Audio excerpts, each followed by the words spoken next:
Me había divorciado, ahora tienes un horario, tienes un sueldo seguro. ¿Cómo vas a tirarte así al vacío? Siempre es importante tener un plan B, porque el plan B te da libertad para elegir.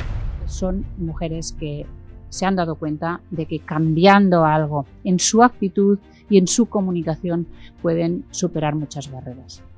Decía Beyoncé, en inglés era I'm not bossy, I'm the boss. I'm not bossy.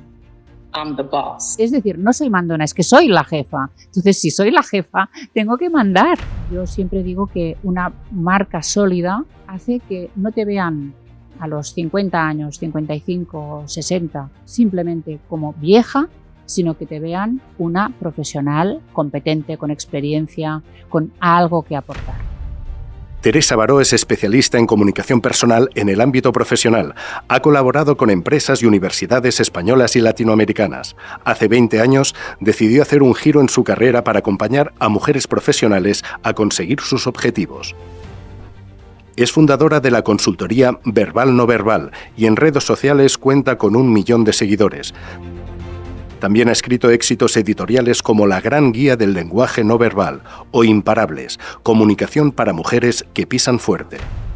En mi libro La Gran Guía del Lenguaje No Verbal explico que hay una posición que es la que nos da firmeza, autoridad, presencia, incluso nos permite proyectar mejor la voz.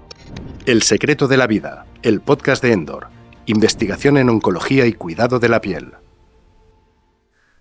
Teresa Baró, bienvenida al Secreto de la Vida, muchas gracias. Gracias a vosotros por invitarme, gracias.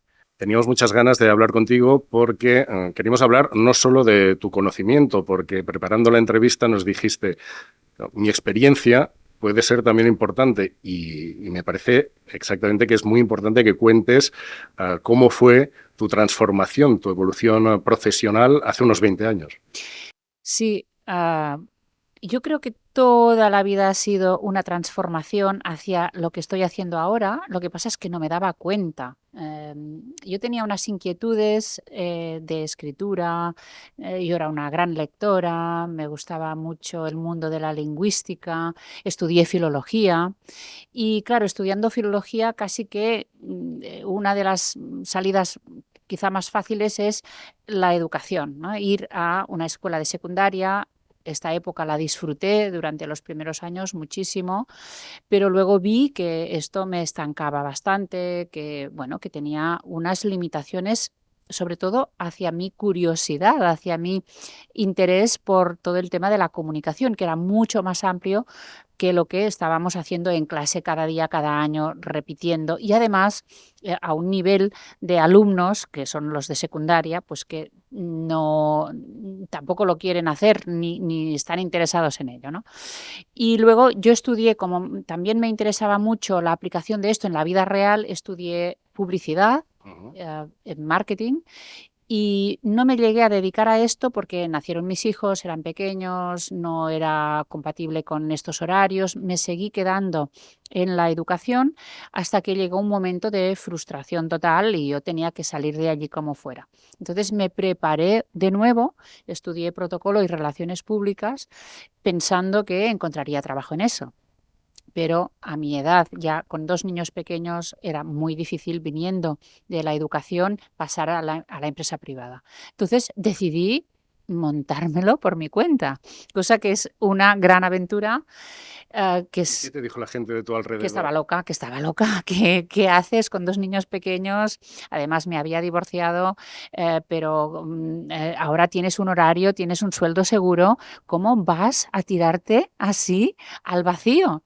Y es cierto que había mucho riesgo, podía ser que no me saliera bien. Además, yo no tenía contactos en el mundo de la empresa, tenía que empezar de cero.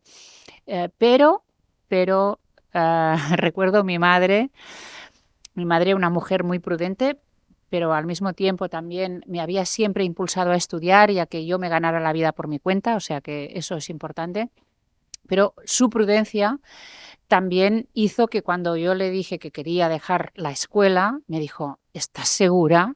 Y al final me vio tan convencida que me dijo, siempre habrá un plato en la mesa para ti, para tus hijos.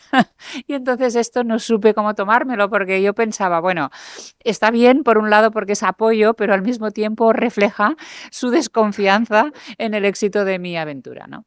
Pero bueno, pero las cosas a poco fueron mejorando, empecé a tener mis primeros clientes, llenar mis primeros cursos de comunicación, empezó a venir gente de toda España en aquel momento porque no había cursos de oratoria. Empecé, bueno, pues a aplicar también la tecnología que había en aquel momento, como por ejemplo una cámara de vídeo, las handycams famosas, ¿no? En aquel momento pues empecé a trabajar con cámara y así poco a poco pues me fui labrando este camino, fui siendo conocida, empecé a ser conocida en el sector, en el mundo de la comunicación y bueno, hasta hoy. Y dices, y ahora estás en tu mejor momento profesional, me decías. Yo creo que sí. Durante toda esta etapa, hace ya más de 25 años, he disfrutado muchísimo de muchos momentos, pero ahora estoy en un buen momento profesional porque estoy recogiendo también los frutos de toda esta vida de trabajar, ¿no?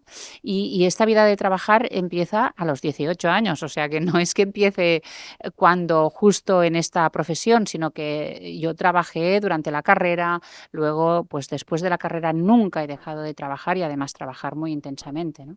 Porque me gusta lo que hago, entonces pues le dedicas más horas probablemente incluso de las que deberías, ¿no? O lo que es el horario laboral. Pero ahora me siento muy satisfecha bueno, de poder elegir mis proyectos, elegir también mis clientes y poder acompañar a personas que lo necesitan y que se pueden aprovechar de este recorrido mío, ¿no? Porque ojalá yo hubiera tenido la oportunidad de tener a una Teresa cuando yo empezaba, ¿no? Probablemente pues habría habido errores pues que no habría cometido, ¿no? Cuéntanos algunos de esos errores que quizá no habrías cometido y también qué le dirías a alguien que se lo está planteando, que dice, pues tengo 40, 50 años incluso, quiero cambiar, o me veo en la obligación de cambiar y de buscar otra orientación profesional. ¿Qué les dirías? Mira, yo a mis mentoradas siempre les digo que tienen que tener un plan B. Por lo tanto, esta idea en la cabeza la tienen que tener, estén incluso siendo funcionarias. Es decir, que tienes el sueldo asegurado, la posición, todo. Pero siempre es importante tener un plan B, porque el plan B te da libertad para elegir. Si tú no estás bien en el sitio donde estás, sea porque has llegado a un techo, sea porque alguien te está haciendo la vida imposible, sea porque, no sé, porque tú has cambiado y ya no te gusta, tú, si tienes otro plan, puedes dejar el que tienes con más tranquilidad. Pero claro, este plan B a veces es arriesgado también, ¿no? Es eso que tú comentas, alguien que quiere dejar algo que es seguro, estable y quiere ponerse por su cuenta. Yo le diría, primero, infórmate bien, busca asesoramiento en entidades, que además hoy en día hay muchas que lo hacen gratuitamente, entidades que te ayudan a emprender. Porque yo me tiré así a la piscina sin saber nada de contabilidad, de las mínimas cuestiones administrativas o de leyes, y tuve que aprenderlo todo. Y claro, eso te lleva a cometer errores y a invertir mucho tiempo en esto, ¿no? Por lo tanto, hoy en día es necesario también tener nociones de cómo funciona una empresa. Aunque seas tú sola, pero tienes que saberlo. Tú eres tu empresa, de alguna forma, igual Correcto, que eres tu marca, ¿no? Correcto. Tú eres tu marca, tú eres tu empresa y luego esta marca y esta empresa pueden crecer y puedes tener equipos o puedes subcontratar aspectos de tus tareas, pero tú tienes que saber cómo funciona y tienes que saber de números, que eso es fundamental. Y mira, te digo también que las mujeres en esto todavía estamos fallando.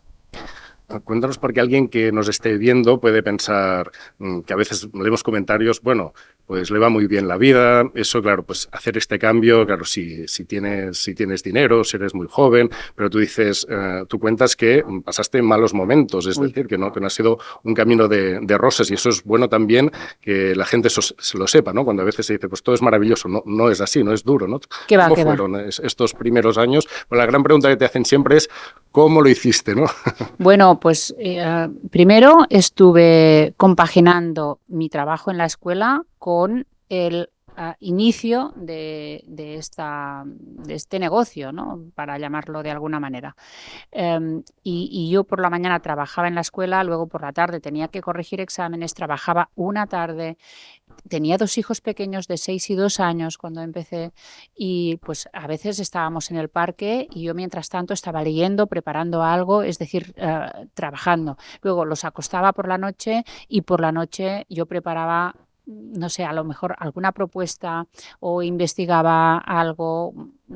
Yo empecé, y eso también es importante, empecé desde mi habitación. Desde mi habitación tenía nada, era muy pequeña, pero me puse como un tablón, una mesa, y ahí tenía mi ordenador y mis archivos debajo de la mesa, y desde ahí trabajaba. Había momentos en que no tenía dinero, casi ni para llegar a final de mes. Les pedía a las mamás compañeras del cole de mis hijos, les pedía ropa si les sobraba ya, porque a lo mejor sus niños eran de más talla y me pasaban cuando les quedaba pequeña, o bueno, no sé, ajustábamos al máximo la compra. No pude comprar algunos regalos, algunos años los regalos de Navidad. Nos íbamos a lo que antes se llamaba un todo a 100, y allí le compraba algo, algún detallito para que tuvieran algo mis hijos. Luego la suerte era que los abuelos pues les dejaban ahí sus regalos, ¿no? Pero este sufrimiento de tener que pagar facturas, pero a ti no te están pagando o no tienes suficientes ingresos, bueno, pues eso es duro, pero merece la pena. Yo antes del 2008, cuando todo el mundo se iba a esquiar de cenas, tenían grandes coches, yo estaba pasando por este momento y me sentía mal a veces, ¿no? Porque a mi alrededor la gente tenía buenos sueldos y vivía cómodamente. Llegó la crisis y yo, que siempre me había negado a pedir préstamos al banco y a pedir préstamos con el aval de mi piso, que estaba pagando todavía. Entonces me di cuenta de que yo podía dormir tranquila por las noches, aunque tenía muy poco, pero que no estaba endeudada. Y ese fue también un buen momento, pensar, lo he hecho bien, seguramente, ¿no? Y ahora cuando ves la situación que tienes ahora, que dependes de ti misma, puedes decidir, ¿no? Esto es el momento que a todas las personas creo que es una de las cosas importantes, ¿no? Que poder hacer aquello que te gusta y poder marcar tú el tiempo, porque dices, el tiempo es muy importante. ¿Qué valor le das al tiempo? Yo le doy mucho valor, y además para mí el tiempo más valioso es el de la familia. Pero también es cierto que para poder hacer una carrera profesional tienes que dedicar mucho tiempo al trabajo. Para mí la clave es hacer lo que te gusta. O sea, que el trabajo no sea algo ajeno a tu vida, ¿no? Porque hay personas que trabajan 8 horas al día en algo que no les gusta, y luego esto les da recursos para poder hacer lo que les gusta, para poder viajar, para poder salir, para lo que sea, ¿no? En mi caso, yo he convertido mi profesión en mi vida. Y entonces, pues no distingo tan claramente tiempo personal, tiempo profesional, ¿no? Pero es cierto que cada vez valoro más los ratos que paso con mi familia, porque se van a acabar, ¿no? Algún día. Y es la única cosa la única cosa que me ha martirizado, creo que como a la mayoría de las mujeres madres que trabajan, que es el tiempo que dejé de pasar cuando mis hijos eran pequeños. Esto sigue estando aquí y no podemos, aunque racionalmente tú tienes argumentos para pensar, bueno, hiciste lo que debías, pero es un tiempo que no se recupera. Gracias por ver El secreto de la vida, el podcast de Endor. Si te gusta esta entrevista, no olvides suscribirte a nuestro canal de YouTube. No tiene ningún coste y nos ayudarás a seguir conversando con personas que mejoran nuestras vidas. Tú asesoras sobre todo a mujeres en su desarrollo personal desde hace estos 20 años.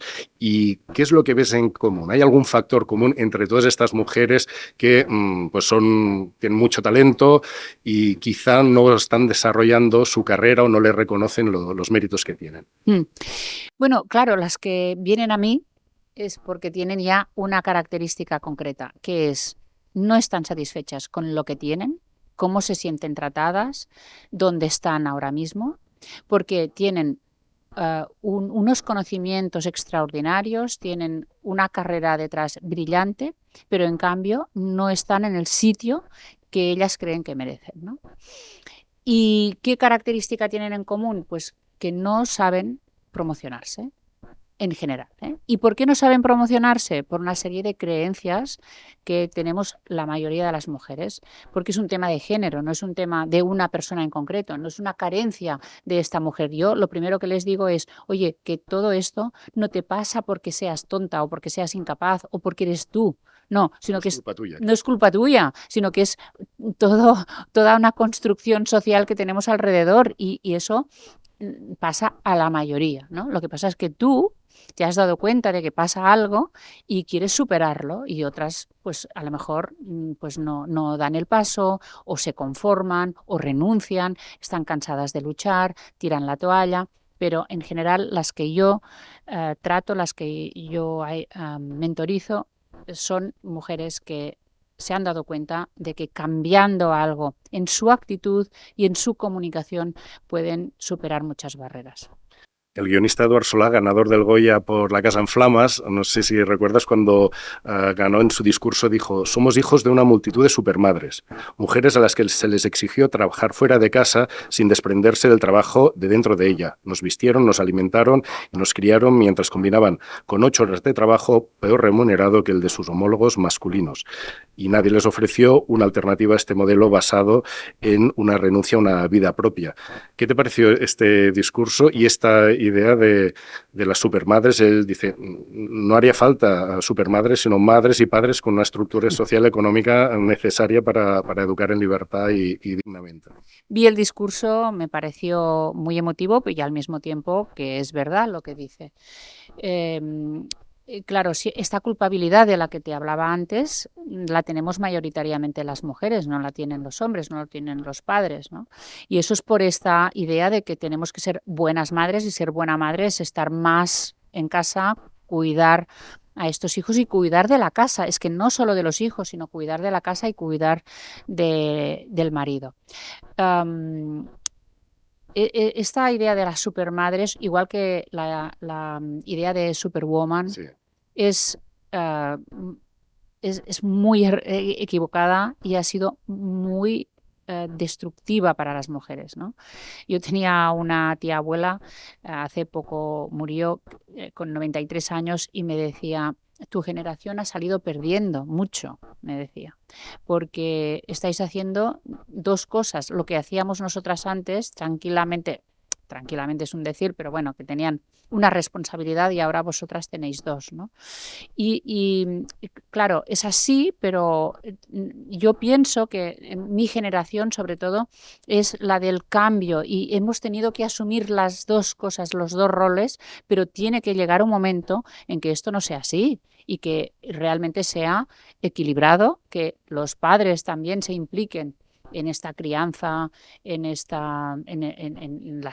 los cuidados, que se llama ahora, ¿no? Los cuidados, la cuestión doméstica, en todo, el cuidado de los mayores también, no solo de los niños. Pero todavía falta porque realmente el momento de la maternidad, que es uno de los momentos del techo de cristal, el momento de la maternidad y del embarazo, pues todavía es para la mujer. Bueno, y será siempre así, pero ¿cómo lo gestionamos, no? Y das un dato de un estudio de la economista Laura Sagnier que dice, atención, porque podíamos pensar, bueno, es una cosa del pasado, ahora ya todo el mundo comparte las tareas en casa. El 83% de las mujeres españolas de más de 40 años no han pactado las tareas del hogar. Y puedes pensar, bueno, pues en menos de 40 la cosa mejora. El 68% de las parejas, de menos de, estamos hablando en este caso, pues parejas heterosexuales, el 68% no lo han pactado. Sí, sí, eso, Increíble, ¿no? claro, pero es que venimos de una tradición. Yo también a veces pienso, bueno, es que queremos cambiar el mundo en una generación y eso es bastante difícil porque hay cosas que están muy arraigadas. La presión social, lo que te dice la familia, tus propias creencias porque te las han inculcado desde niña, desde todos los ámbitos, desde la escuela, que la escuela sigue también transmitiendo unos valores, pero también medios de comunicación, películas, todo, juguetes, todo nos lleva hacia esto, ¿no? Y hará falta. Y fíjate que hay muchos ámbitos, el tema de las mujeres y la ciencia, por ejemplo, las mujeres y el dinero, mujeres y finanzas, mujeres y política. Hay muchas situaciones donde todavía no hemos llegado a alcanzar esta igualdad de condiciones. Igualdad de condiciones. ¿Y qué recomendaciones puedes dar a mujeres que nos escuchen para romper este techo de cristal? Que esto de techo de cristal suena como el cristal es una cosa frágil que se puede romper, pero de cristal es porque es transparente, pero es un techo duro, ¿no? De romper. Sí.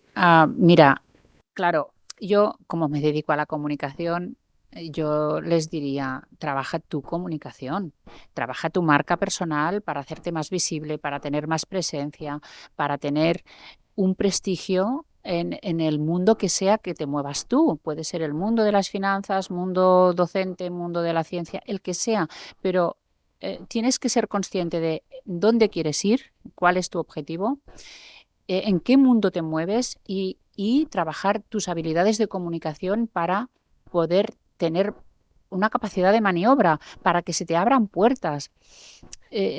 Como te comentaba antes, la mayoría de las mujeres que yo asesoro son mujeres con un cerebro, vamos, que yo me siento pequeña a su lado, pero en cambio no saben hablar de sí mismas, por ejemplo, ¿no? Hablar bien de sí mismas. No saben quizás en una reunión pues defender tranquilamente su opinión y luego las interrumpen más fácilmente, no les hacen caso, las ignoran, no cuentan con ellas a la hora de cubrir un puesto directivo. ¿Por qué? Pues porque realmente a veces son invisibles. Son invisibles para las personas que hay en esta empresa. Bueno, ahora están los planes de igualdad, que parece que están ayudando a crear políticas para que esto no suceda, pero esto no es en todas las empresas ni en todas las instituciones. Incluso las instituciones académicas, la universidad, todavía se rige por estos patrones que al final acaban, aunque sea inconscientemente, discriminando. Y hablas también de esto de venderse a una misma, que lo hacen muy distinto los hombres que las mujeres. Sí. Dices, continúa siendo así y la valoración también es distinta. Hablabas de algunos estudios que eran, aquí hablamos también con Mara Diersen, creo que nos lo comentó, que eran estos estudios a ciegas. Uh-huh. Y bueno, si los presentaba un hombre o una mujer, está mucho mejor valorado el que presentaba el hombre. Y pues los proyectos eran exactamente iguales, ¿no? Exacto, estudios para inversores, por ejemplo, ¿no? Pues se inspiran más confianza, parece ser, los hombres, pero por eso han salido grupos de inversoras, de business angels, de inversoras mujeres que financian proyectos de mujeres. Esto no tendría por qué pasar, pero se tiene que hacer así para poder impulsarlas, ¿no? Y llegará un momento en que no será necesario. Uh-huh. ¿Y qué consejo darías para una mujer también que te has encontrado en estos casos? Mujeres que les toca pues dirigir equipos donde mayoritariamente hay hombres. ¿Qué te cuentan? ¿Tú qué es lo que ves en tus consultorías sobre qué es lo que se encuentran y qué consejos les das? Mira, eso pasa mucho en empresas familiares que han sido fundadas por un hombre, claro, hace 50 años, por ejemplo, 60, 70 años. El abuelo la fundó, luego pasa al hijo, hombre, y ahora este hijo ya tiene edad de jubilarse y luego pasa a una mujer de la familia. Bueno, pues esto es un drama en la mayor parte de las empresas porque los trabajadores, los empleados, especialmente si es un ámbito masculino, no confían en esta nueva líder. Incluso me han comentado faltas de respeto. Por ejemplo, el otro día una empresaria me decía, es que a mí me llegaron a decir, cada día estás más chiflada, porque proponía cambios en la empresa, ¿no? O sea que fíjate en qué situaciones se encuentran. ¿Qué pueden hacer? Lo primero es prepararse, saber que el camino no va a ser fácil, pero que tampoco se lo tienen que tomar como algo personal. Es una cuestión de cómo gestionamos nuestras emociones también, ¿no? Si nos sentimos atacadas, nos sentimos humilladas, nos sentimos despreciadas también en este entorno, bueno, da igual, nosotras tenemos un objetivo, tenemos una misión que cumplir y poco a poco se darán cuenta todos los equipos de que sea como sea, vamos a conseguir esto, ¿no? Y que además necesitamos su apoyo. Eso, claro, hay un montón de técnicas de liderazgo, de comunicación que se pueden aplicar, pero una cosa muy necesaria para las mujeres es saber dar instrucciones, saber poner límites, saber decir no, saber colocar a las personas en su sitio cuando se exceden en, por ejemplo, en esta confianza o en estos comentarios. En definitiva, se trata de ser asertivas. Asertivas quiere decir, pues eso, saber decir las cosas en cada momento sin provocar un conflicto, pero no ceder, no tragar todo. Eso es difícil, porque una mujer que es segura, que es firme, que sabe defender sus ideas y sus intereses, no tiene buena fama. Es una mandona. Claro, la palabra esta mandona que decías, esto se lo dijeron a la directora de operaciones de Facebook, ¿no? De Sheryl Sandberg, dice, Sí. le decían, a nadie le gustan las chicas mandonas, una cosa que le dijeron ya en el colegio. Sí. Y años después ella hizo esta campaña fantástica de decir, bueno, que el lenguaje importa, por lo tanto, hay que hacer desaparecer el uso mandona y salía Beyoncé también diciendo, ¿no? ¿Y qué es lo que decía? ¿Cuál era la...? Decía Beyoncé, en inglés era I'm not bossy, I'm the boss. Es decir, no soy mandona, es que soy la jefa. Entonces, si soy la jefa, tengo que mandar. Es que hay como esta contradicción todavía en nuestras mentes de que porque eres mujer no puedes mandar, ¿no? No. O solo puedes mandar en tu casa. Pero fíjate que cuando hay en una casa, en una familia, la mujer lleva las riendas de lo que sea, ¿qué se dice del hombre? Es un calzonazos. Y la gente se burla de este hombre que tiene una mujer que manda. O sea, y eso, claro, lo tenemos aquí dentro, lo tenemos como impregnado y tenemos que ser suaves, tenemos que ser dulces, tenemos que ser amables, tenemos que sonreír todo el rato, tenemos que ser dóciles, comprensivas, incluso tenemos que proteger a los demás y tenemos que suavizar todo para que nadie se enfade, todo el mundo esté a gusto, todo el mundo esté bien. Bueno, si tú tienes que mandar, si tú tienes que llevar una empresa a unos objetivos, pues no podrás estar así todo el día. Eso puedes hacerlo a lo mejor como madre, pero incluso como madre a veces tienes que parar y poner límites, decir por aquí no, esto no se hace, esto no puede ser, decir las cosas claras. Luego está también el edadismo. Cuéntanos un poco cuáles son las armas para combatir este edadismo. Me gusta mucho que hablemos de este tema porque básicamente porque me afecta y me podría afectar mucho más si no hubiera tenido precisamente el cuidado con esta marca personal, o si quieres lo podemos llamar imagen o profesional o prestigio profesional. Y a mis asesoradas yo siempre les digo, te tienes que trabajar este prestigio porque es lo que te va a salvar de esta otra discriminación, porque si ya tenemos discriminación muchas veces por ser mujer, imagínate si además eres una mujer mayor, ¿no? Entonces, yo siempre digo que una marca sólida te hace que no te vean a los 50 años, 55, 60, no te vean simplemente como vieja, sino que te vean una profesional competente, con experiencia, con algo que aportar. Aunque seguro que lo tienes, pero si tú no has buscado esta visibilidad y este reconocimiento, pues la gente no tiene por qué saberlo. La gente buscará pues personas que según su criterio tengan mejor imagen o, no sé, la juventud siempre es más bien valorada, ¿no? El edadismo nos afecta más a las mujeres porque también hay una cuestión de belleza física y hay profesiones que esto es flagrante, las actrices, por ejemplo, las modelos, bueno, en muchas situaciones. Y hay que pensar que nosotras tenemos un talento profesional y no tenemos que depender solo de la belleza, pero también todos podemos contribuir a cambiar el concepto de belleza. Una mujer, un hombre en la edad madura pueden ser muy atractivos, pero serán más atractivos también por lo que dicen, por lo que hacen, por su pasión, por lo que te cuentan, por su forma de ver la vida, ¿no? Este es el atractivo, no solo la belleza física. Y un dato positivo a tener en cuenta también, según las estadísticas, muchas mujeres han dado justamente un empujón a su carrera profesional a partir de los 50. Es decir, que hay también pues esperanza y tú ves muchos de estos casos, ¿no? También cuando se potencia esta imagen personal. También había antes me comentabas, personas muy talentosas, de mucho talento, pero que dicen, yo no me autopromociono porque con mi talento pues se supone que en un mundo ideal pues se reconocería, por lo tanto tendría acceso. Y dices, ya, pero es que el mundo no es así y hay que hacer este esfuerzo de venderse de alguna forma, ¿no? Eso es muy típico de mujer, porque nos han inculcado esta discreción, esta humildad, el no ponerte medallas, no ser ambiciosa, porque ser ambiciosa también es un pecado para una mujer, ¿no?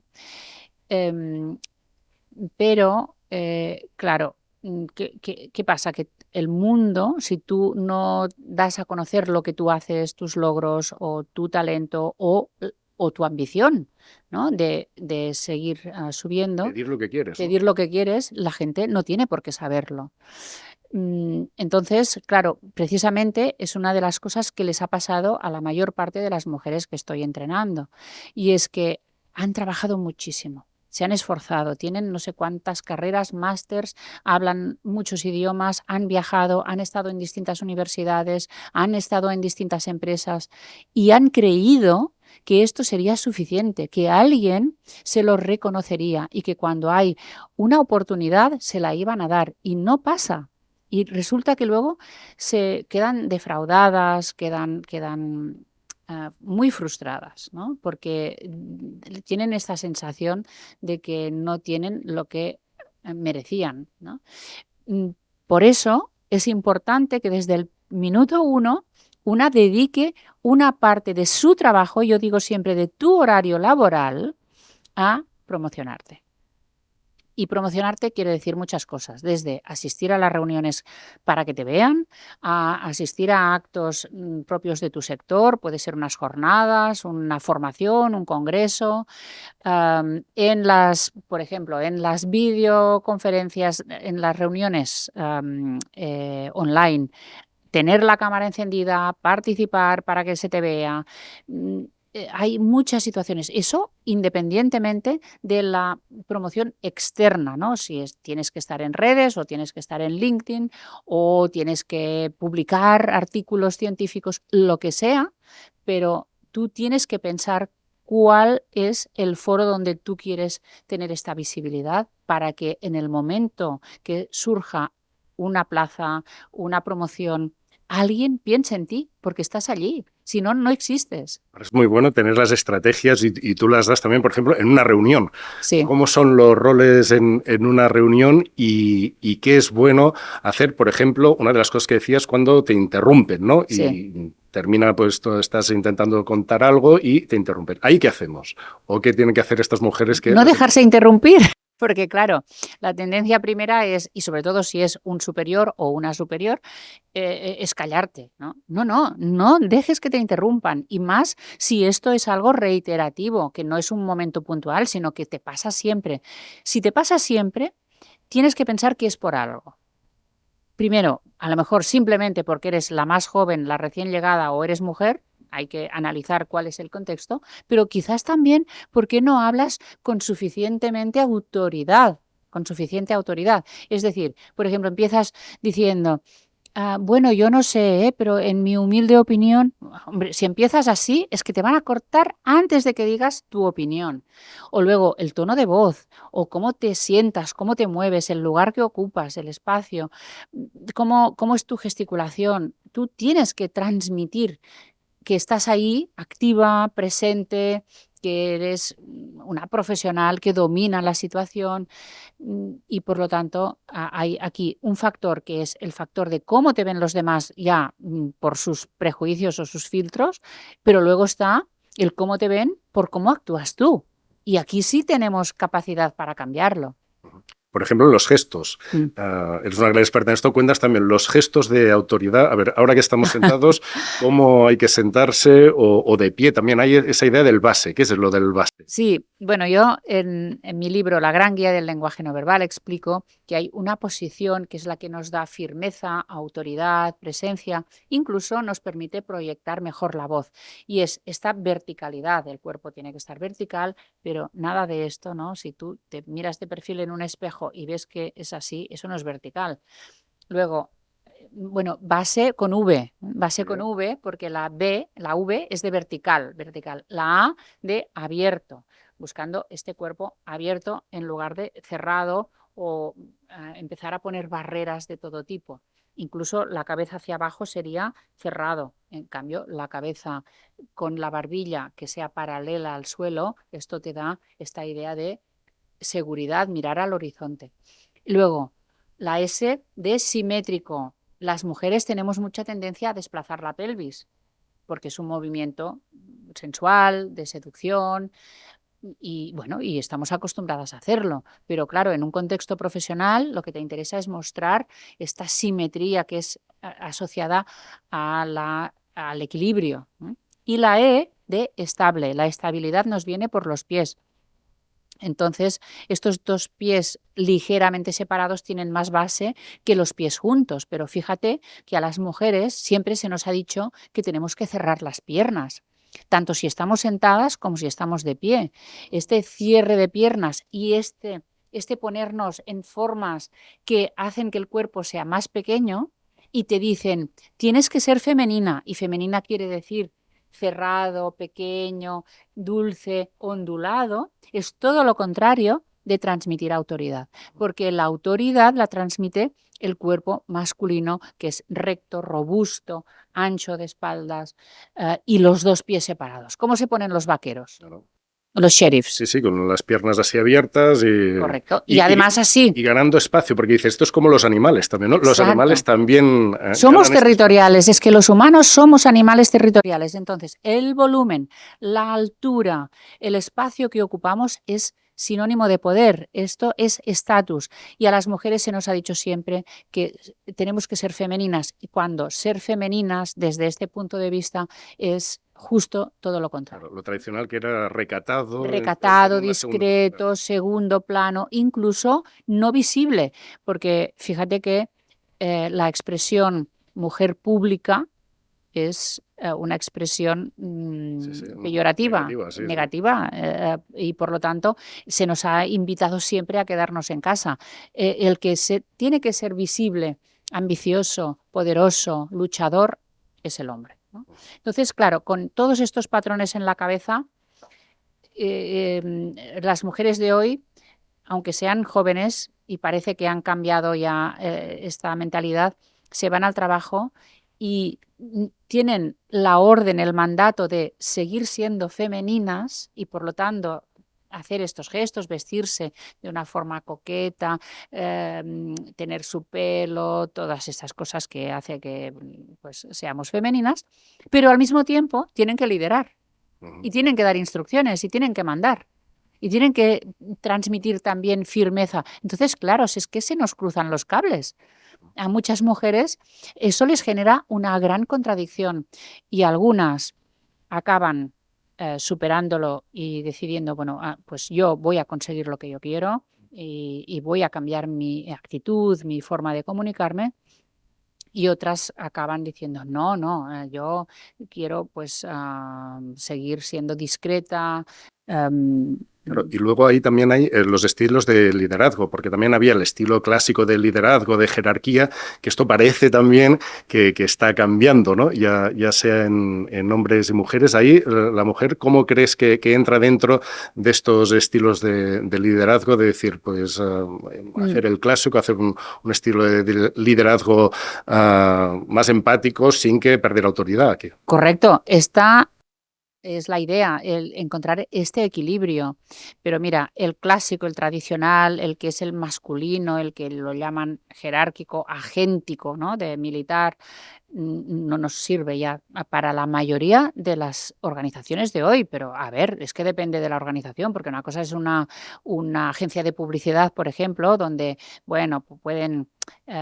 podemos rebajar las jerarquías y parecer, porque eso siempre es falso, pero parecer que es todo mucho más horizontal, pero que nunca es cierto. Pero hay pues un ejército o hay un cuerpo de bomberos. Ahí tiene que haber una jerarquía, oye, porque si no, eso va a ser un desastre, ¿no? Entonces, la mujer tiene que saber en qué tipo de organización está, pero para mí, la expresión liderazgo femenino, que se ha utilizado mucho, ¿no? Es un error, porque acaba discriminándonos más. Porque entonces ya se asocia liderazgo femenino a un liderazgo suave, a un liderazgo muy empático, ¿vale? Pero a lo mejor en tu empresa, en tu organización, no puede ser este tipo de liderazgo. Para mí hay liderazgos distintos y nos tenemos que adaptar, seamos hombres o mujeres, al tipo de resultado que queremos obtener. O sea, y al tipo de organización, entorno, contexto, país, etcétera, ¿no? Aquí hay un tema muy interesante que es un experimento que hizo el psicólogo estadounidense Solomon Asch en 1951. ¿En qué consistía ese experimento tan revelador sobre esta idea de no querer sobresalir ni por arriba ni por abajo, ¿no? Es la idea. Sí, él ponía a unos voluntarios que formaban parte del experimento en unas aulas y luego hacía entrar a otra persona que no conocía el contenido del experimento. Y ahí había como un profesor que afirmaba algo que era absolutamente falso. Pues ahora no recuerdo qué era, Sí, pero... por ejemplo, unas rayas, Sí, una ¿cuál de raya. estas dos rayas son iguales, por Exacto, ejemplo, ¿no? algo así, ¿no? Entonces, todos los que estaban dentro del aula, menos el que había entrado, estaban compinchados y todos se ponían de acuerdo para decir, es así, ¿no? Y la otra persona veía claramente que esto no era cierto, pero la mayor parte de la gente no se atrevió a llevar la contraria, no se atrevió a expresar su opinión, ¿no?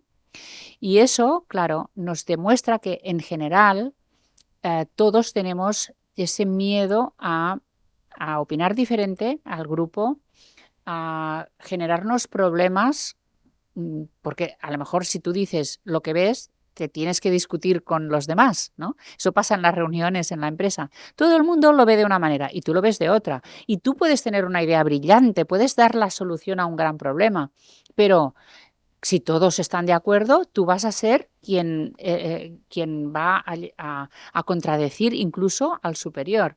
Entonces, prefieres callarte para no tener problemas. Lo de no ser la nota discordante, a veces también te decían, no, sí, yo sé que mi idea es mejor y tal, pero no lo voy a decir, no quiero destacar, ¿no? Claro, pues imagínate que esto pasa, nos puede pasar a todos, pero si además eres mujer, pues todavía hay más miedo a aportar incluso ideas nuevas, porque sabes que no serás escuchada o porque sabes que tendrás que luchar mucho más, que tendrás que gastar mucha energía para que te escuchen, para que te hagan caso. De una alumna mía, una mujer que estaba en el consejo de dirección de una empresa familiar catalana muy importante.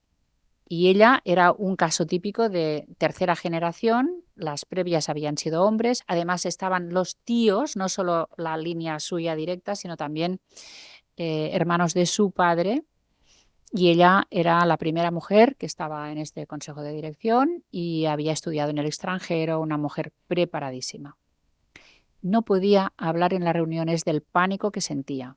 Y yo le decía, bueno, este miedo a la visibilidad viene por una serie de razones, lo estábamos hablando, y me dice, Teresa, pero es que yo no tengo miedo a la visibilidad, porque yo soy capaz de ponerme un vestido rojo con un gran escote y irme a una fiesta y que todo el mundo me mire.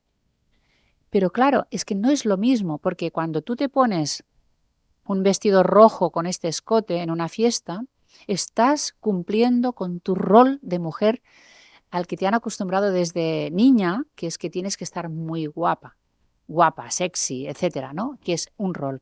Pero en cambio, no te han mentalizado para tener que estar en una mesa con estos hombres, en este caso de la familia, más gerentes, más directivos de la empresa, y expresar tu opinión. Opinión sobre tema profesional. Es que no es lo mismo, no es la misma visibilidad. Entonces hay muchas mujeres que sienten esta contradicción y como doble rol, ¿no? Siguiendo con este ejemplo, esta mujer que llega y ve en la reunión gente que la mira de reojo, que ve seguramente pues poca seguridad, ¿qué recomiendas para esa? ¿Qué le dirías a ella? Que llegue a esta reunión y qué haga con esta gente. O sea, si hay 10 y sabe que hay 2 que le van a llevar la contraria, etcétera, tiene que mirar a esas personas, las tiene que ignorar. ¿Qué hacemos? Mira, aquí hay todas unas estrategias y técnicas, pero bueno, lo primero que yo recomiendo es que llegues antes de la hora y vayas relacionándote con estas personas que van llegando, porque es muy habitual que los hombres hagan sus corrillos, hablen de fútbol, de lo que sea, ¿no? O de tema profesional también, y excluyan a las pocas mujeres que hay. Eso pasa mucho en todas partes, en congresos también, ¿no? En foros, no sé, médicos, por ejemplo. Si es una especialidad que es especialmente masculina, pues al final si hay 1 o 2 mujeres se quedan allí solas. Pero si eres la única, tienes que hacer todo lo posible para llegar antes y empezar conversaciones con ellos para que te metan en el corrillo, porque si no te vas a quedar sola y estarán ellos hablando ahí, tomando un café y tú estarás sentada en la mesa esperando a que acabe la reunión. Por lo tanto, tienes que formar parte de la manada. Eso es muy importante. Y luego tener también claro quién es que te puede ayudar, quién puede ser tu aliado. Tener muy preparados los mensajes, prepáratelo, busca las palabras concretas, busca las frases para que sean contundentes, para que no empieces a dudar cuando estás hablando. Pues no sé, no pidas perdón. Si te equivocas, no pidas perdón. Es importante. Hay muchas situaciones que se pide perdón y no es necesario. No es necesario. Si te interrumpen, no dejes que te interrumpan y un momento, por favor, acabo esta idea y luego te cedo la palabra. Hay muchas fórmulas. Sí, y me llama mucho la atención lo que dices, que puede ser pues una reunión, la intuición sería, bueno, pues la persona que me está sonriendo, que veo que está de acuerdo conmigo, pues me apoyo en ella. Y tú dices, no. No, a esto ya lo tienes. Justamente tienes que ir por los, correcto, los que están un poco a tu contra, ¿no? Sí. O sea, estos que ponen mala cara, que tienen cara de condescendencia, que parece que no te escuchan, que tienen cara de qué tonterías dices, a estos son los que tienes que mirar fijamente. No te tengo miedo, ¿no? Claro, no te tengo miedo y estoy hablando para ti, porque a los otros tú ya te los has ganado, ya están a tu favor, por lo tanto, tienes que ir a buscar los más difíciles. ¿Cómo se responde a una crítica o a un comentario negativo? Depende de la intención, porque hay personas que te hacen estos comentarios y los hacen mal porque no saben hacerlo mejor. Pero hay algunos que son con intención de lastimar. Entonces, aquí podríamos distinguir. Pero en general, en el mundo profesional, cuando te hacen una crítica negativa, hay que primero asegurarte de qué es lo que quiere decir esta crítica, por lo tanto, hacer preguntas. ¿Podrías especificar, por ejemplo, ¿no? ¿Qué es lo que no te gusta? ¿O cómo te gustaría que fuera? O da igual, pero empezar con una pregunta que nunca es agresiva, sino que hace que parece que tienes interés, y la verdad tienes interés para saber qué es lo que pasa. Luego, decir, pues de acuerdo, pues podemos cambiarlo o no, o lo he hecho así, ¿por qué? Y luego justificas el por qué, argumentas. Y siempre dar las gracias. Gracias por esta observación, gracias por tu apoyo, gracias por comentarme esto, eso me ayuda a mejorar. Aunque veas que hay mala intención, ¿no? Decir las dos cosas. Aquí yo diría siempre, las primeras veces se contesta correctamente, educadamente, incluso pues haciendo que no te has dado cuenta de la mala intención, luego si se repite tendrás que tomar cartas en el asunto. Esto es importante lo que decías de preguntar, ¿no? De decir, o sea, pues igual te he interpretado mal, ¿no? O sea, cuando me haces esta pregunta, ¿con qué intención la haces? Y te da un poco de tiempo también, ¿no? Sí, porque ¿sabes qué pasa? Que tenemos como un resorte que nos hace saltar automáticamente cuando nos hacen una crítica a la defensiva. No, nos decimos, es que, o no porque, y siempre contestamos con este inicio, porque ya nos estamos defendiendo, entendemos esta crítica como un ataque. No, pues hay que desactivar esto y lo que hacemos es escuchar, incluso aunque sea con mala intención, pero escuchar y hacer preguntas nos permite desarticular este ataque. A la hora de decir no, a muchas personas les cuesta decir no, ya sea en su vida personal, en su vida profesional, cuando tienen algún plan que les proponen o algún encargo de trabajo que creen que no les corresponde. ¿Cuál es esta gradación? Aquí hablas también como de 3 pasos en estos noes, ¿no?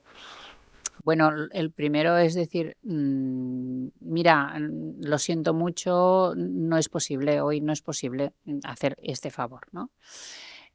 Luego, claro, si insiste otra vez, o sea, si no se ha dado por aludido, por enterado, pues tendrás que decir claramente, mira, es que esto no es de mi competencia, por ejemplo, ¿no?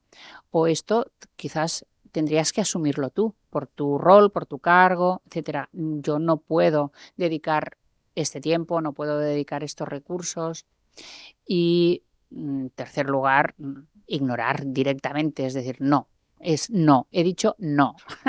Claramente, he dicho no. Claro, a veces cuando tenemos que decir algo negativo, pues quizá viene bien también, decías, a decir algo positivo también puede ser, decir, porque me apetecería, pero en este caso no, o en otros casos también de decir noticias negativas, es mejor empezar con una positiva, la negativa y después, o sea, ¿cómo hacemos para hablar, para lanzar nosotros una crítica a lo que decías también, o jefes que tienen que hablar con sus trabajadores y decirle, es que esto no está bien, o me fijo en el futuro? ¿Cómo lo ves? Mira, sí. De hecho, es una de las grandes herramientas del liderazgo, porque si tú sabes hacer esta crítica constructiva, estás ayudando a esta persona a mejorar, a progresar y a que dé lo mejor de sí misma, y además le estás inspirando confianza. Pero claro, ¿cómo es una crítica constructiva? Primero, hay que pensar en el entorno, y tú no puedes ir a hablar con las personas, con tus colaboradores, solo cuando lo hacen mal. Es decir, tienes que decirles cuando lo hacen bien, cuando están aportando algo y se lo reconoces, y luego te escucharán mucho más el día que les tengas que decir que algo no está perfecto. Entonces, primero eso, luego tiene que ser en el momento y el lugar oportuno, no lo puedes hacer de cualquier manera, en un pasillo, rápido. Delante de mucha gente. Delante de mucha gente, a la hora ya de salir, que la persona se está preparando para marcharse a su casa. No es el momento. Hay que ir con calma y luego decirle las cosas que también hace bien. A mí no me gusta la técnica del sándwich, que es muy conocida, no me gusta lo de, primero te digo cosas buenas, te doy un poco de jabón, luego te digo lo malo y luego te voy a dar jabón otra vez. No, porque esto es una fórmula, todo el mundo la conoce, y cuando te han dicho algo bueno, tú ya estás esperando lo malo que va a venir, ¿no? Ya esperas el pero. No, sino simplemente es más natural y yo te explico, primero te pregunto, ¿cómo ha ido tal tarea? ¿Cómo te has sentido en esta tarea? ¿Has tenido los recursos necesarios? ¿Qué ha pasado? ¿Cómo ves el resultado? Porque tú necesitas primero conocer la opinión de la otra persona, porque a lo mejor es que no tenía ni los recursos para hacerlo, o el tiempo, ¿no? Y cuando esta persona te da su versión, quizás no hace ni falta que le digas lo que ha hecho mal, porque ya lo sabe. Ujú. Y por lo tanto esto es mucho más constructivo y genera mucha más confianza. Y si no se da cuenta, entonces es el momento de decirle cómo lo quieres tú. Ujú. ¿Cómo lo quieres tú? Porque puede haber distintos criterios. Y siempre ayudar, apoyar para que pueda hacer el cambio, para que pueda mejorar, Mirar hacia adelante, ¿no? O sea, mirar hacia no, adelante. no quedarte tanto en el has hecho mal esto, sino qué podemos Correcto, hacer para mejorar, ¿no? correcto, O correcto. sea, porque la idea te lo estoy diciendo para intentar Claro. mejorar, no para machacarte, ¿no? O sea, Es que si no, lo que haces es que la persona se sienta insegura, se sienta incluso mal, humillada a veces, ¿no? Porque le has dicho, es que ya te lo he dicho 1000 veces, o siempre haces lo mismo, o eres un inútil, o eres un incompetente, parece mentira que no te hayas enterado. Claro, cuando hacemos esto, estamos realmente socavando la confianza de esta persona, no va a mejorar. ujú. Y cuéntanos también, en el capítulo de engaño, de seducción, también hay alguna actualización. Y cuéntanos algún estudio último, esté o no esté en el libro, que tú hayas leído y te haya interesado.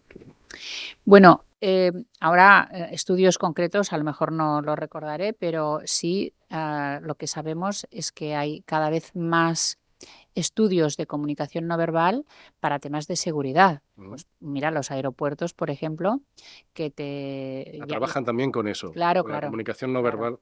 Mm. Qué interesante. Claro, y de hecho la comunicación no verbal está presente en muchas disciplinas porque es una cuestión de conocer las reacciones de las personas en determinadas situaciones, ¿no? Entonces, claro, hay unos estudios, por unos parámetros biométricos, etcétera, pueden analizar la expresión de los rostros, ya no solo la identidad del rostro, ¿no? Por sus características, sino también el estado de ánimo, por ejemplo. Y eso es lo que, bueno, mira, hay aplicaciones ahora mismo Sí. para entrevistas de trabajo, que tú puedes, si yo te hago una entrevista online, virtual, y tengo la aplicación, esta aplicación me va analizando tus reacciones Dice, y nervioso, nervioso, miente, exacto, tu actitud, no tiene idea. inseguridad, todo esto, o seguridad, o simpatía, o lo que sea, ¿no? Pero me hace luego un informe. Y sí, sí, hay muchísimas ahora Y es fiable herramientas. porque, Bueno, yo tengo mis dudas de esto, claro, ¿eh? porque también incluso decías en el hecho de mentir, ¿no? Mm, Ahora decías en seguridad, mm. y lo hemos visto en muchas películas, etcétera, que te le ponen el foco al acusado y entonces ven si miente o no. ¿Se puede saber por los gestos si una persona miente? A ver, no hay ningún gesto que sea indicativo de mentira. Eso para empezar. Luego, hay personas que controlan muy bien sus movimientos, sus gestos. Hay lo que Paul Ekman llamaba los mentirosos naturales. Hay personas que mienten tan bien que es imposible detectar algo ahí que sea indicio de engaño o mentira. Estas nuevas herramientas que son ya muy sofisticadas, digitales, a partir de imagen, etcétera, siguen teniendo un problema de base, que es el problema que tiene el polígrafo, Ujú, famoso polígrafo. Y es que pueden dar un falso positivo, porque por el mero hecho de tú estar sometido a un interrogatorio, ujú. tú puedes estar nervioso, aunque seas inocente, ¿no? Y por eso en la mayoría de los países no es una prueba judicial el resultado de una prueba poligráfica, ¿no? ¿Por qué? Pues porque puede fallar, ¿no? Y hay personas que, sobre todo si están preparadas para mentir, pueden simular total tranquilidad. De hecho, pueden incluso estar tranquilas y no dar ninguna señal de nerviosismo. Por lo tanto, este es un tema que todavía cada vez se acercan más, ¿eh? Pero es un tema complicado. Y también lo digo para las personas que nos escuchan, hay gente que cree que leyéndote un par de libros de lenguaje no verbal pueden saber si su marido, su Claro. compañero, su quien sea le miente, su cliente, y eso no es así. Ujú. Hay algunos indicios, es cierto que podemos detectar, pero no es tan fácil. Incluso los cuerpos de seguridad del Estado que están entrenados para eso Es decir, se puede detectar nerviosismo, ahora el nerviosismo ese no sabes de dónde viene, Claro, o sea, es que está claro. mintiendo O esta persona a lo mejor es nerviosa, o sea, tú tienes que conocer a la persona como es y en todo caso ver si hay algo diferente, si o este movimiento, lo típico, ¿no? Si te tocas la nariz es que mientes. Bueno, pues este tocarte la nariz, ¿con qué coincide en el momento de la conversación? igual es que te pica. Claro, es que hay muchas situaciones. Hay una parte de verdad en esto, pero tenemos que ser muy cautelosos en esto. Hay algunos gestos que sí que son importantes. Y tú nos decías de la actitud, decías de estar abierto o cerrado. ¿Cómo son estos gestos y qué nos dicen, por ejemplo, la gesticulación de las manos? Bueno, esto es más la percepción que tienen los demás, ¿no? Fíjate que si tú estás poniendo energía cuando hablas, y los latinos esto lo hacemos mucho, la zona mediterránea, estamos mostrando entusiasmo, pasión, y eso se asocia a que es cierto, a que es verdad. Una persona que se apasiona hablando, mueve las manos y parece que es que está diciendo algo que le nace, que le sale del corazón, ¿no? Y entonces, como soy muy sincero, pues te suelto. Y tú hablas del sincericidio. ¿Qué es eso del sincericidio? Bueno, puede tener dos versiones. Sincericidio es que digo lo que pienso y me suicido yo mismo diciendo esto porque quedo fatal ante estas personas, pero también porque matas al otro, o sea, lo dejas. Mira, yo soy muy sincero, este vestido te queda fatal, oye, o estás muy gorda, o yo qué sé, cualquier cosa que a la otra persona le puede sentar mal. Pues no puede ser. La sinceridad sin filtro puede ser muy cruel. La sinceridad tiene que ser también con empatía. Y por eso hay muchas técnicas, estrategias para poder decir cosas que son importantes, incluso que son graves, como las malas noticias, como decir no, como poner límites para que la otra persona reciba esta información lo mejor posible dentro de la situación. Porque una mala noticia, por ejemplo, dicha de mala manera, empeora todavía la noticia, que ya es mala de por sí. Ponos algún ejemplo de cómo podemos transmitir una mala noticia, pues estoy intentando, claro, ver también el efecto que tiene en los demás, ¿no? Porque decías también, bueno, y cambiando el tema del sincericidio que dices, bueno, piensa este comentario, pues de qué le va a aportar a esa persona, ¿no? Porque a veces hay gente que habla sin filtro, ¿no? O sea, dices, bueno, ¿tú para qué estás diciendo eso, no? ¿Qué le va a aportar a esa persona? Claro, ¿Puede mejorar o no? Si no le aporta, no se lo digas, porque eso tampoco tienes la obligación de ir diciendo todo lo que te pasa por la cabeza. O sea, a no ser que te obliguen a decir algo y luego cuando te obligan, pues dilo de la forma más adecuada. Pero es que muchas veces estás mejor callado, deja tus pensamientos para ti porque esta persona lo necesita saber tu opinión, porque a veces opinamos porque creemos que nosotros sabemos más. Y eso pasa en todas las familias y también en el trabajo. No, pues deja que la otra persona a lo mejor se tiene que dar cuenta por sí misma o ya aprenderá o déjale este espacio o tiene otra opinión simplemente, ¿no? Pero mira, yo trabajo mucho con médicos, con sector sanitario y uno de los temas es cómo dar malas noticias en tema de salud. Sí. Y aquí hay muchísimo escrito y muchísimo investigado también, ¿no? Porque hay situaciones muy complicadas, muy complicadas. Accidentes en urgencias que acaban con una muy mala noticia, puede ser un fallecido, y hay que decírselo a los familiares o no sé, que te quedas en silla de ruedas o cosas así. O, por ejemplo, algunas enfermedades. Yo he dado cursos de cómo dar la mala noticia de un cáncer de mama metastásico. Normalmente son mujeres jóvenes con hijos pequeños. ¿Cómo das una noticia? Una mala noticia es una noticia que va a cambiar la vida de quien lo recibe.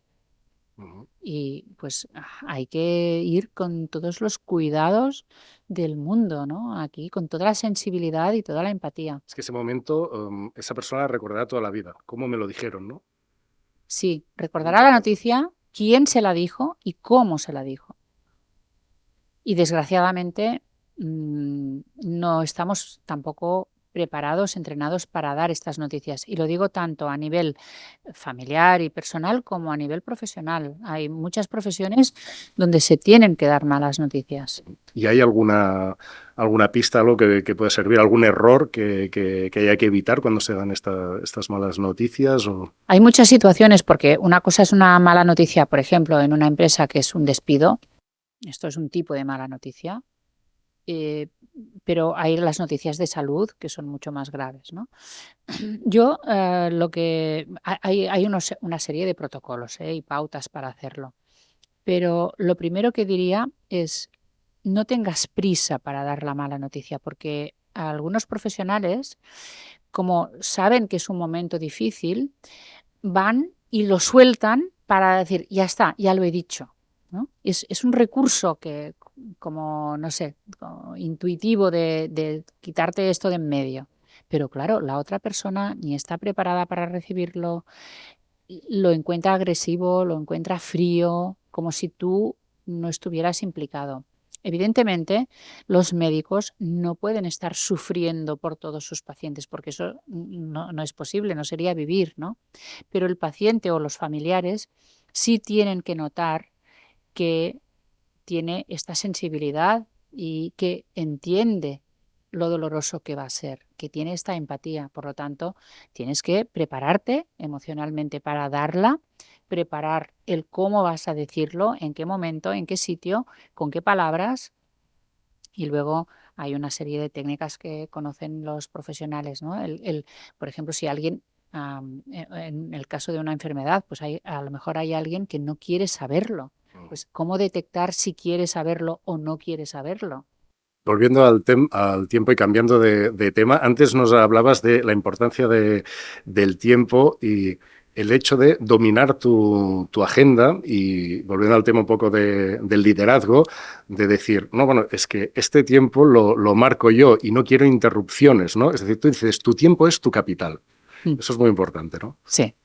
Y eso especialmente dedicado a las mujeres, porque claro, con esta idea de que tenemos que hacer lo de casa, lo de los hijos, lo de las amigas, madres, en fin, que tenemos que hacer de todo, es organízate, priorízate. Tú tienes también que pensar en cómo va a ser tu futuro. A lo mejor tienes que estudiar más, ¿no? O formarte para algo determinado porque te interesa a ti. Prográmate tu agenda, resérvate un tiempo para ti, pero también resérvate un tiempo para estar tranquila, para poder relajarte, para poder pensar en el futuro. Este tiempo es una inversión y por eso digo que tu tiempo es tu capital. Y luego, no lo malgastes, no dejes que te interrumpan, pero tampoco dejes que te hagan perder el tiempo. Porque en las empresas eso pasa muchas veces, incluso tus jefes vienen y se te ponen a hablar y tú estás terminando una tarea y por favor déjame que acabe esto porque luego tengo que hacer otra cosa. En fin, y luego también hay otras situaciones como que me manden tareas que no me corresponden. Y eso también nos pasa más a las mujeres, ¿no? Bueno, incluso las hacemos voluntariamente. ¿Quién va a por el café? Voy yo, voluntaria. ¿Por qué? Porque tengo que caer bien a todo el mundo. Pues no, son tareas que a lo mejor no tienes que hacer tú o pueden ser rotativas, ¿no?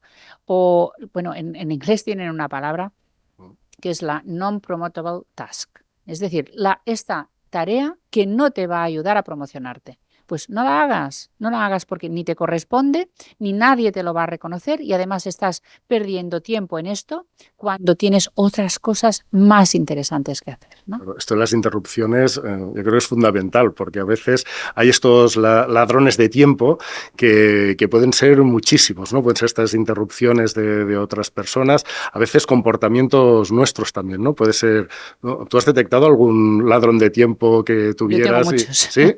Bueno, precisamente las interrupciones que vienen a través de correos electrónicos o a través del móvil, ¿no? Sí, estas notificaciones. Esto es un gran ladrón de tiempo porque además tenemos que pensar que cuando estamos concentrados en algo, y si se nos interrumpe, luego tardamos mucho más en volver a concentrarnos, ¿no? Y por lo tanto, sí, yo tengo que ser muy disciplinada cuando estoy preparando una conferencia, por ejemplo, que me lleva horas y además mucha concentración, pues el tener la precaución de cerrar correo electrónico, apagar el móvil, porque es que si no, me despisto constantemente, porque el exterior te invade permanentemente.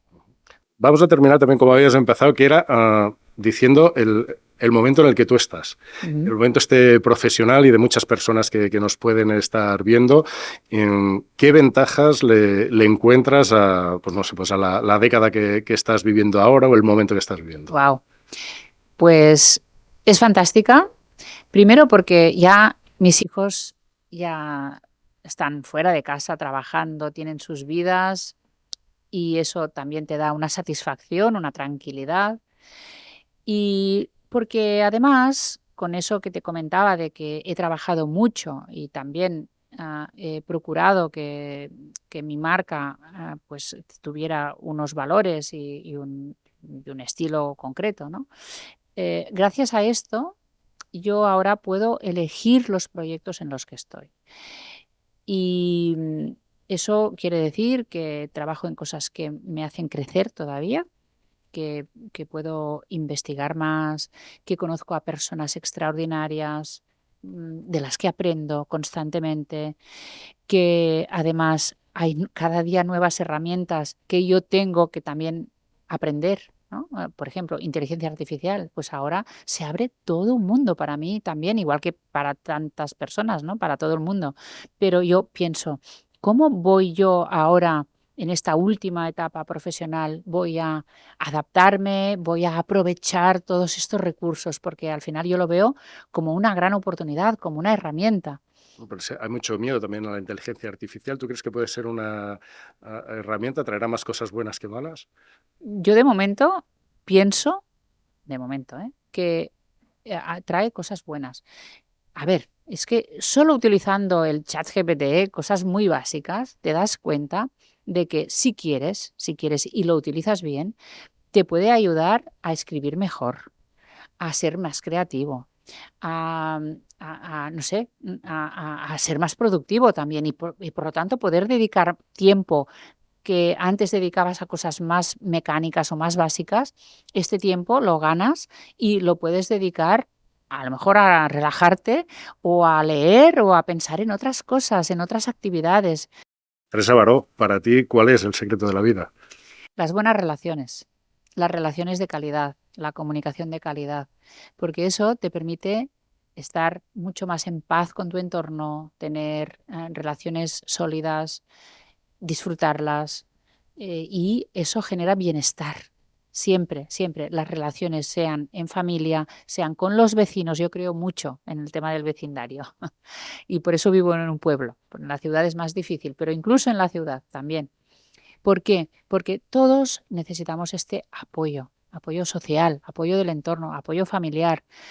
Solos no somos nada y cada vez hay más personas solas. Es realmente una gran pandemia la que vivimos ahora mismo, ¿no? Y más en las grandes ciudades. O sea que para mí el secreto de la vida son las buenas relaciones y basadas, lógicamente, en una buena comunicación. El libro de Teresa Baró es Imparables y pasamos a incorporarlo a la colección de El secreto de la vida.